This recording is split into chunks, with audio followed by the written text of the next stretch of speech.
Yeah, can you hear me? Yes, Scotty Dunn. Hey, what's up?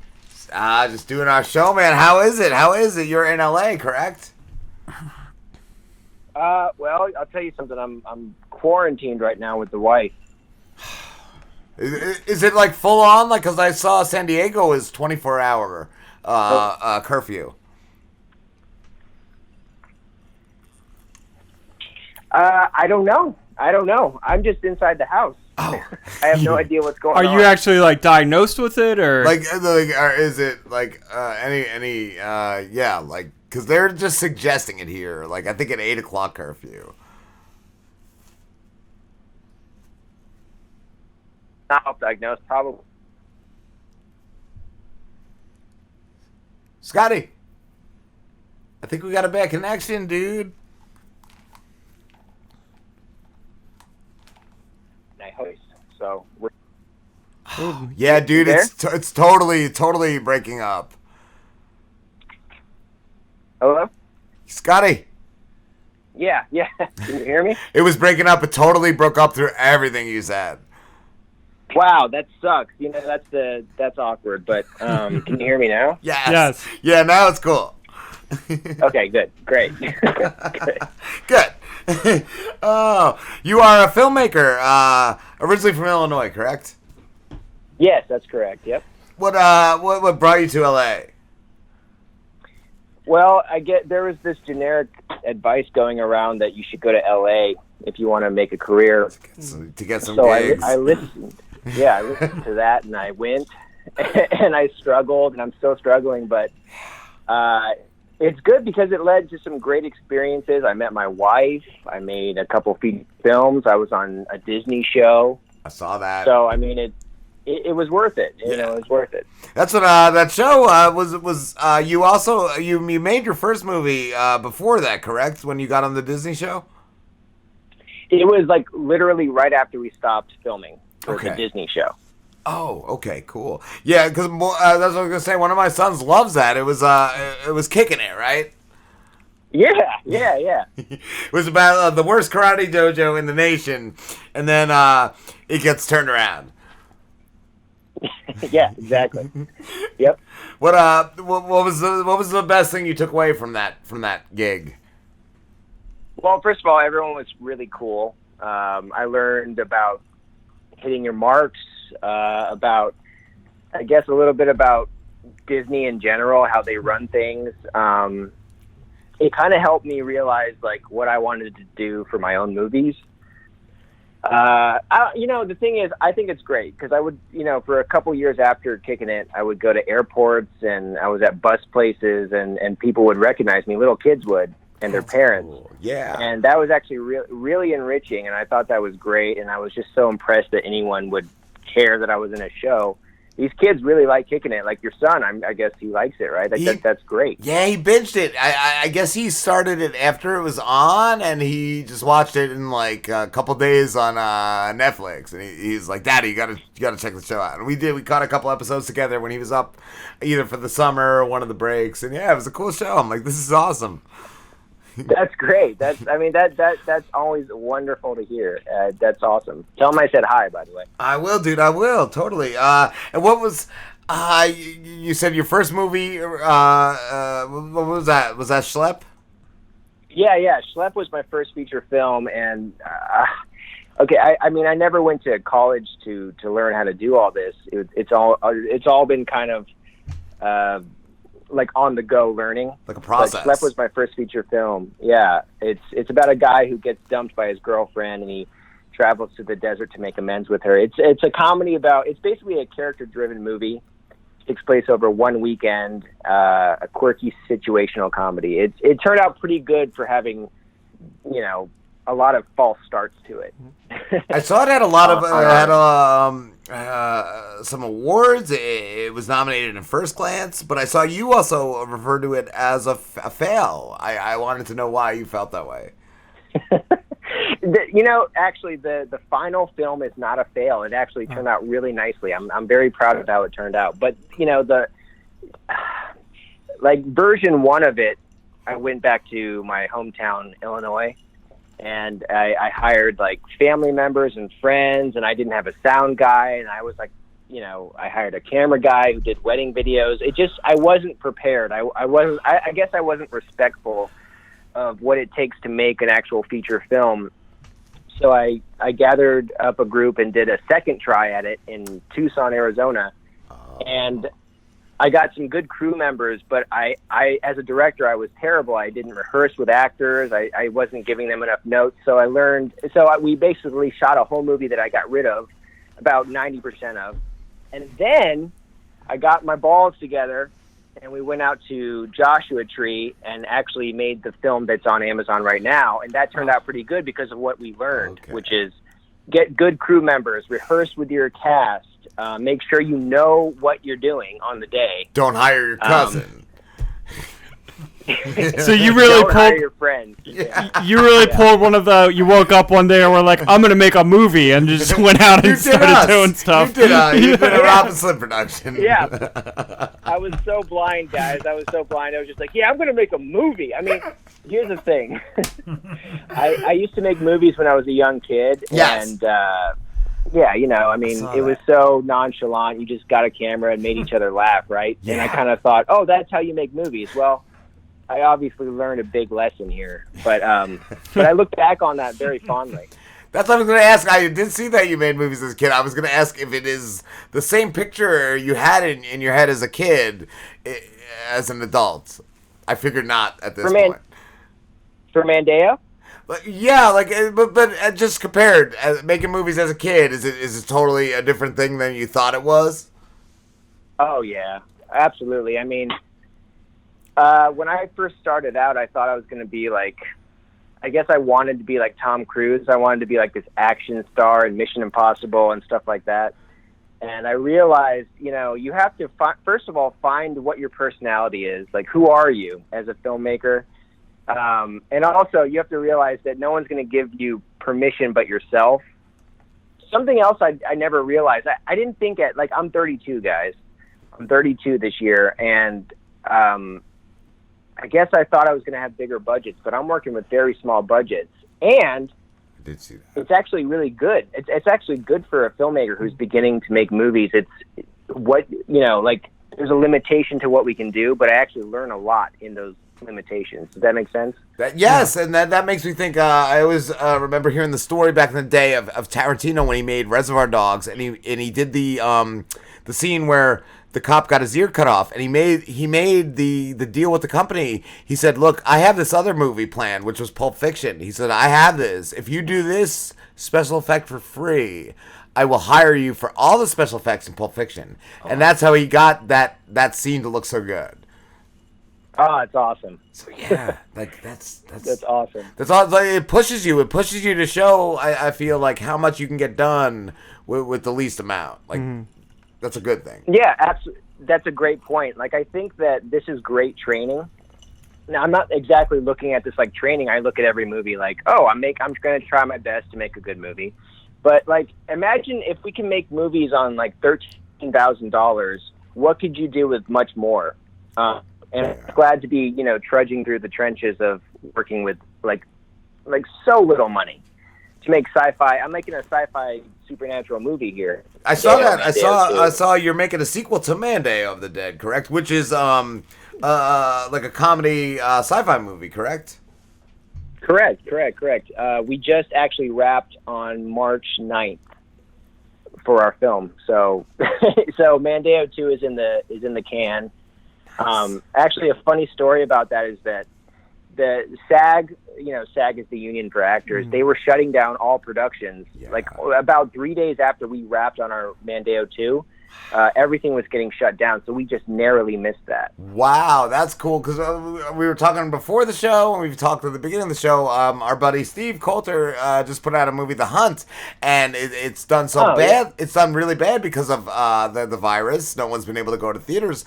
But he also, right before it hit, he went to the premiere and all of it. And I'm like, at least he got to do that. At least he got to go out on one of the last normal nights and do something with the movie. So I'm glad he did. That's great. I mean, that movie's been it seems like it's been held back and then released, and then it's held back again by the coronavirus. So I'm glad he actually got to experience. And I said too, I hope it kills VOD. And they announced that this Friday it should be out on like I think Xfinity or Comcast on demand. So that's cool. That's super cool. Yeah, I mean, you know what? I feel. First of all, they're so lucky to be doing something through Blumhouse and making an original movie in the first place. But I really hope that people gather together and rent the movie. That's kind of cool. I mean, there's this new generation of people who are renting VOD, and I actually personally think that's very exciting. So yeah, I hope he finds some good success with that. That's awesome. Thanks, Scotty. And for our audience, can you explain Mandao of the Dead? What is the story? Mandao of the Dead is about a guy named Jay Mandao who uses astral projection to travel back in time on Halloween, and he gets an opportunity to reverse a ghost's death. It's a supernatural comedy. It's got these great characters that remind me sort of the world of Napoleon Dynamite. It's just this quirky little film series. We just did the sequel. It takes place on Christmas. It's about a dead actress who employs the gang to reverse her death, but everything goes wrong. I mean, it's basically a fun supernatural time travel movie. And if you guys are quarantined right now, you can watch the first movie on Amazon and let us know what you think with comments and reviews, whatever you can do. Awesome. And does the sequel, do you feel like it's above the first one? Like, did you get to do a lot more in the sequel than you got to do in the first one? I'm going to be honest with you. I mean, we did a Kickstarter in October 8th. Our goal was $20,000. We ended up raising that amount in 11 days, and then we ended up overperforming by $26,000. Well, we ended up making $26,509. So we had more money than the first movie, but I mean, quite honestly, every movie is challenging. We shot this movie very fast. It's hard to keep up with what we're shooting every day, but my gut instinct says that we did something better than the first one, which is always the goal. Yes. And I hope that anyone who liked the first movie is better, and I hope that they get more from it. And the group that the actors and everybody involved in it, is everybody from the first movie still involved? For the most part, yeah. I mean, it's me, it's my wife Gina who plays her. Jackson is back. Cousin Andy is back in a larger role. We also got two new actors to flesh out these these really interesting new. The dead actress, she by Jenny Lorenzo, and she's got this great YouTube channel where she does these different characters. She has a great following, but she also added such like a lot of color to this movie. A lot of I'm just very excited by what her performance was. So I mean, overall, I'm very excited about how this movie has turned out so far. I'm just being cautious as a filmmaker. You know, I'm still editing it. Well, I saw too, as directing it and acting. When you act in a scene, do you have somebody else step in as a director, or do you just know what to do as somebody who directs? Well, what I do to make sure that I'm able to pay attention to everyone is that we first of all have rehearsals every time. So a couple weeks before the movie rolls, we get people to rehearse all the scenes that I think are, scary. Anything which is a lot of scenes, I get scared. So I get everyone to rehearse, and I'm finding out what giving to that. They have a lot of great ideas, these actors. And basically I film everything. And so I kind of know what we're getting into when we're filming. And on the day, it's kind of easier because we've kind of prepared for that day.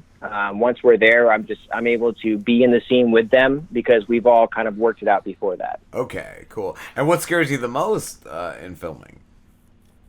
Oh, everything, dude. Like everything. The first day I sweat exorbitant amounts of sweat.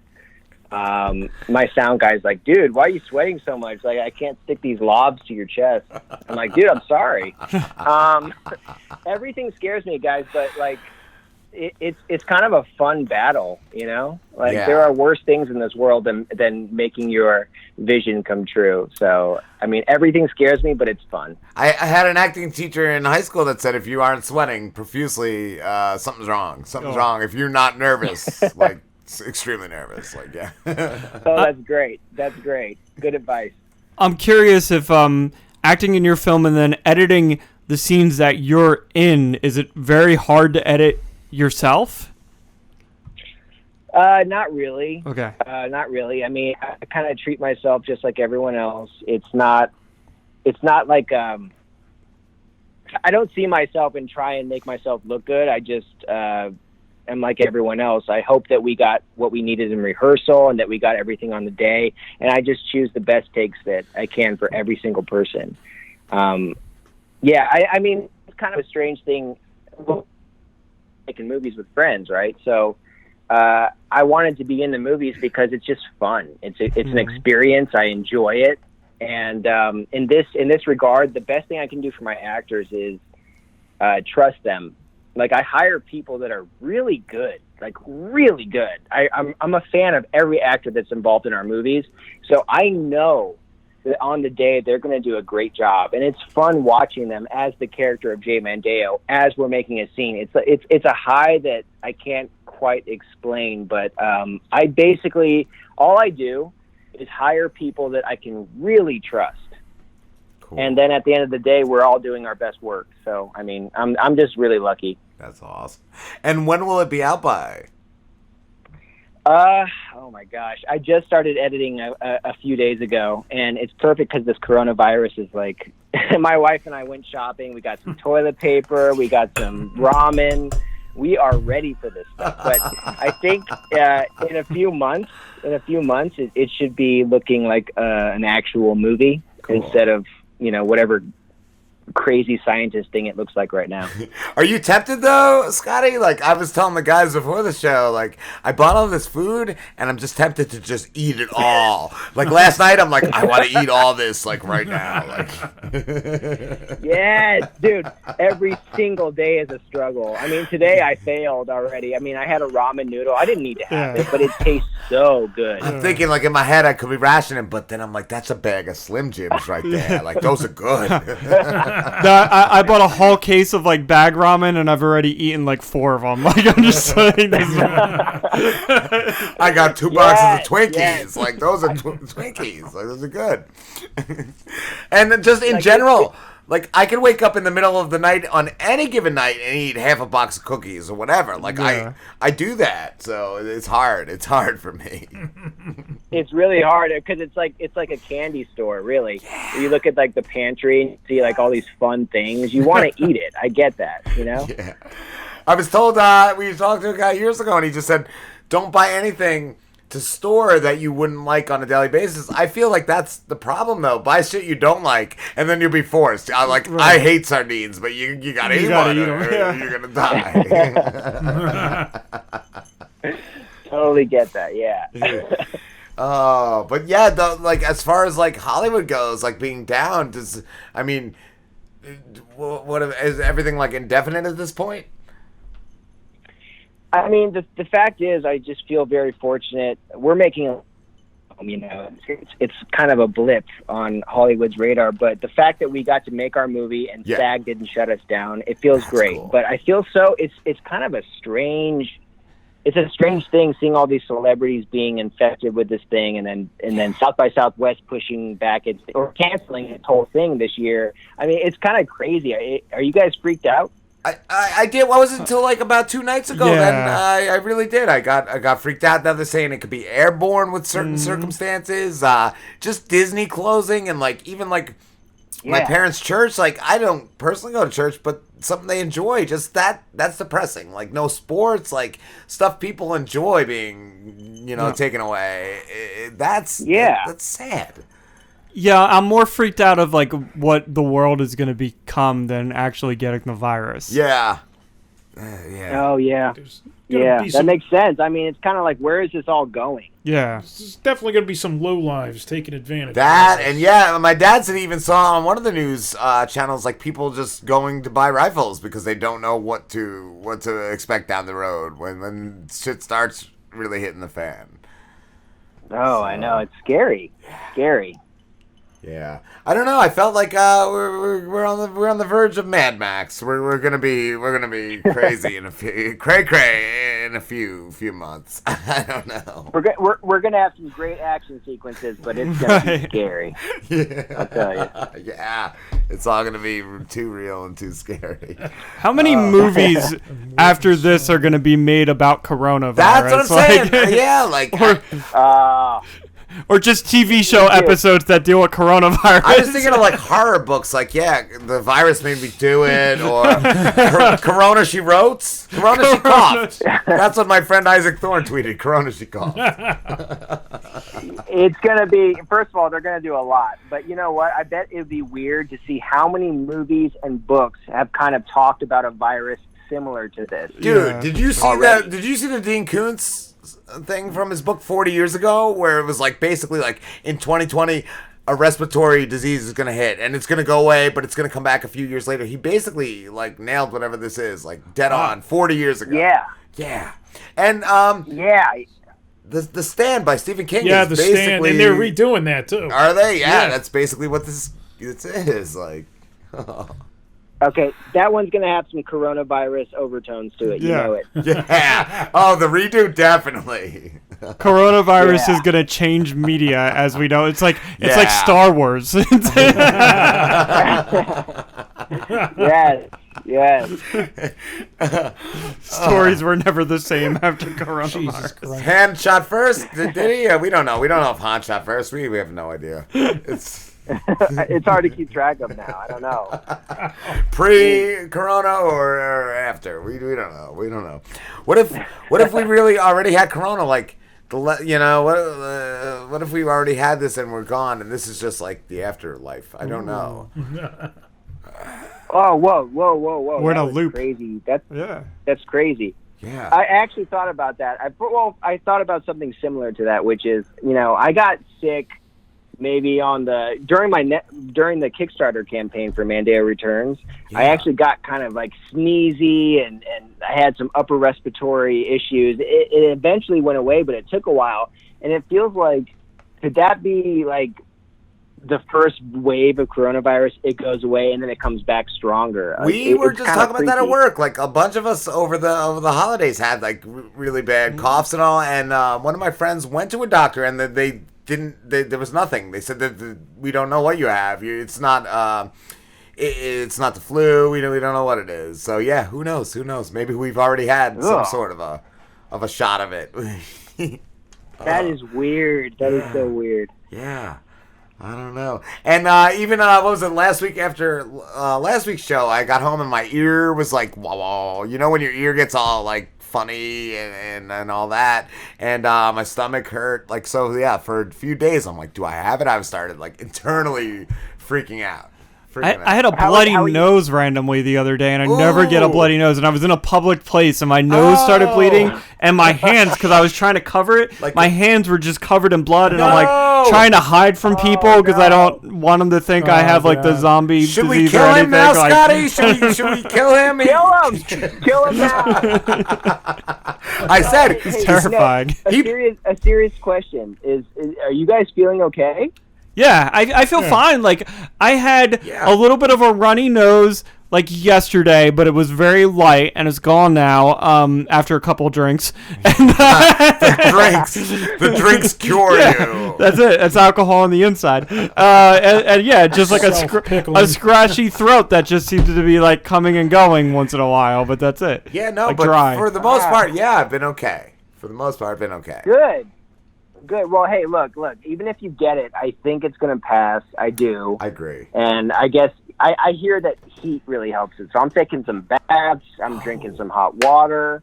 I suggest anyone try the same thing. Who knows? I mean, we don't know much about this, do we? Yeah. So, That's what I'm wondering. So if he's the thing, bring on the summer. Bring on the summer. Yeah. Yeah, fuck yeah. Cool. Yeah, fuck yeah, bro. Scotty, we have to wrap this up, dude, but it's been awesome talking to you, man. You guys are great. Thank you so much for having me on your show, and let's, if you have time, let's do it again. Absolutely. Where can everybody find you and your projects?